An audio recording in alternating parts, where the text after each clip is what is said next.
Welcome back everyone. We need to talk about this series, the anime Dandadan, because the first official teaser look of Dandadan season 3 have been officially released by the studio Science SARU, and the internet has already been into two distinct camps. One who is actually getting hype from this one because I'm one of them. I've read the manga and I know that the things get crazier and crazier with each chapter. And the second one are those people who are actually just wanted it to be a pure comedy, and you can guess for the visuals. Anime isn't just a good anime, it is actually one of my personal favorite anime of all time, because the things that get crazier and crazier every time. When I saw season 1, I was expecting what they can actually see in the season 2, what can actually they show us in the season 2, because things get crazier and crazier and you actually find that weirdness into so much fun. Trust me, as a manga reader, I'm going to tell you that season 3 will set up something huge. Start with the season 1 and season 2 of it. When the Dandadan was released, the season 1, the casual viewers actually told it as a gimmick, because they thought that it's just a show about a girl who believes in ghosts and a boy who believes in USA. They're actually arguing over the fact that there's something like cursed energy and there are something like UFOs, aliens. So I think this kind of can get into a quick 12 episode of season 1, but it isn't. What Science SARU has pulled off with season 1 was absolutely masterclass. I mean, this spirit sequences, spirits chasing, then the ghost trying to actually intimidate with the characters, and one of my favorite, the execution of Turbo Granny, the character. I'm not going to spoil you if you haven't watched the season 1 yet, but the Turbo Granny is one of my favorite characters of this one. And there are so many things which are great about the season 1 and also the season 2, which is color grading, cinematography, and of course the opening of it. This isn't the real secret of getting you hooked. The real secret was the character dynamics between Momo and Ken Takakura. In most shonen anime, actually, we have seen the romance is as a final prize of all the wars, of all the arcs, but in this one, the romance is actually the core of the story. And it is the best thing about this anime and the manga is that it is actually grounded. It easily show you that how two characters of teenagers can actually interact with each other if they are in love.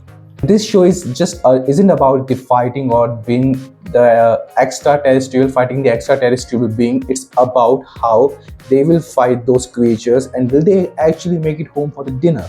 If I told you there is a story where Ken Takakura, the main protagonist of this films, his family jewels, his balls, is actually gets stolen by a witch and it is turned into a golden balls, and in the whole anime he's actually trying to recover his balls.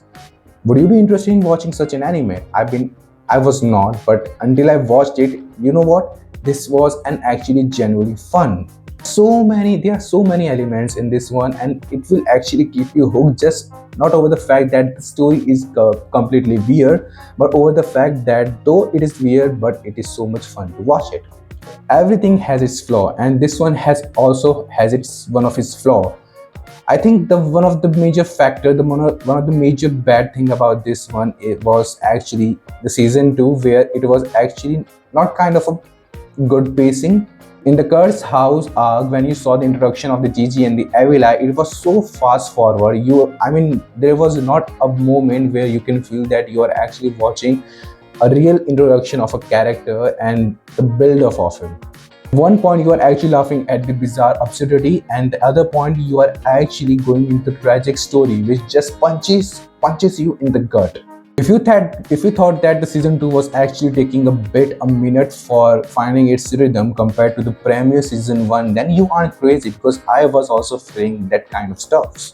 Main question is it still a deal breaker? Because for me it was.